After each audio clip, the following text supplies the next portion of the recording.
being very controlling. So it's very emasculating, and this kind of goes in with another point that I have about mothering, which is a little bit different. I'm going to talk about that in a second, but being very controlling. So trying to overly dictate or control your man's behaviors, his actions, the things that he says, where he goes, who he hangs out with. This goes hand in hand with that withholding fun. Generally, what happens when a woman starts to become more and more rigid, and ladies, you've probably experienced this in a relationship, the level of controlling can go up and up and up and up and up. And my good colleague and friend Dewey Freeman says that where we control, we lack trust. Where we control, we lack trust. And so this can happen on a number of occasions, right? Maybe the trust has been broken. Maybe there's been a betrayal. Maybe there's been lies. Maybe there's just been, he's dropped the ball a number of times and you feel like you have to step in and control. And I get that.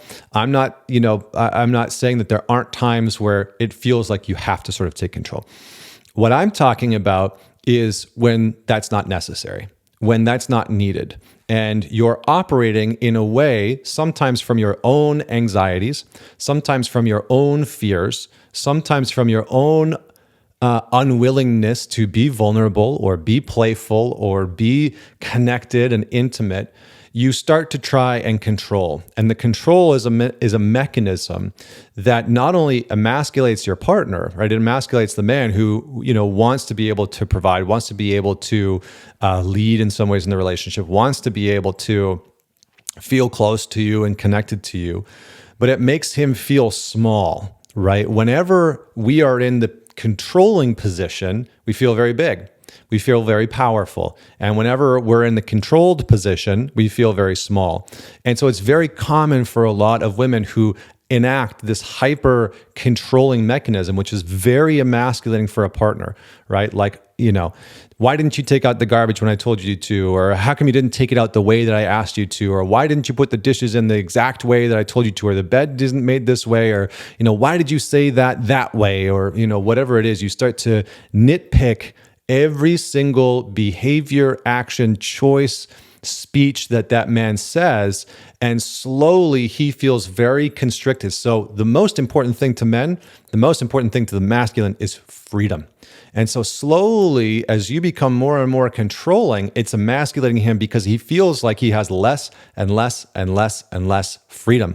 And this is a recipe for disaster in a relationship. It builds up resentment on both sides. Neither of you are happy.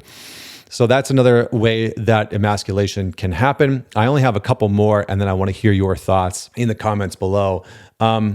Big one is trying to change you as a man, right?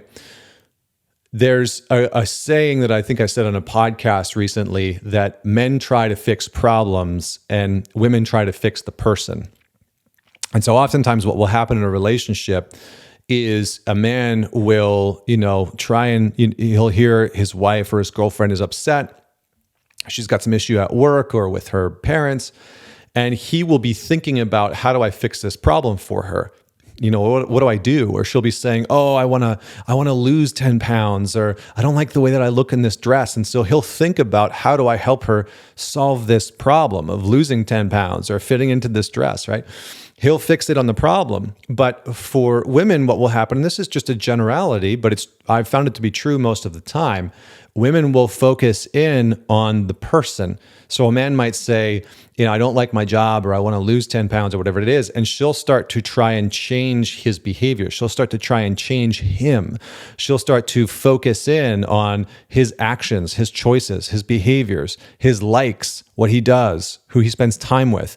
And so she'll try and start to change him out of, right, they're both good intentions, out of either seeing where he could be better, where he's struggling, where he's hurting, where he's lonely, disconnected, whatever the case may be. But the more that you try and change the man that you're with, the more that he will feel emasculated, because the more that he will feel like you don't love me for who I am. You are trying to get me to be a version of myself that you want. And so you don't actually accept who I am. You want me to become who you want me to be. And for a man, again, the masculine in us craves that freedom. And so that doesn't feel like a free choice. That doesn't feel like a direction that he can move very freely. And for a lot of guys, what will start to happen is they'll start to check out, because they'll feel like, oh, you're just trying to change me into who you want me to be. And so it can create a lot of tension, a lot of resentment, a lot of conflict within the relationship when a woman is, constantly trying to change him. And what's fascinating, and ladies, I love you because you always want to support your men. But I think this is one of the things that I see time and time again. I get so many questions from women saying, how do I get my man to do the work? How do I get my man to come out to your weekends? How do I get my man to read your book or tune into your podcast or whatever it is? And I always say the same thing, which is stop trying to change him, and then maybe you'll have the answer. And for a lot of women, that's a very hard thing to hear, because most of the time you're trying to change your man because you see that he's in pain. You see that he's suffering. You see that he's hurting. You see that he's frustrated. And so when you can let go of trying to change him, you can actually start to see who he actually is and reflect that back. You'll actually be able to have deeper conversations with him about what he's struggling with and understand where he's at and why he's making the decisions that he's making, and to some degree love where he's at. And when you stop trying to change the man that you're with, the man that you're with has the freedom to change. I really want that one to hit home. When you stop trying to change the man that you're with, the man that you're with has the freedom to change. He's got the air to breathe. For a lot of men, it is they feel very encroached on when the woman that they're dating or married to has identified that they're struggling and then is just constantly peppering him, trying to get him to change. You got to go to therapy. You got to hire a coach. You need to, do this course or whatever it is, and constantly on him to change.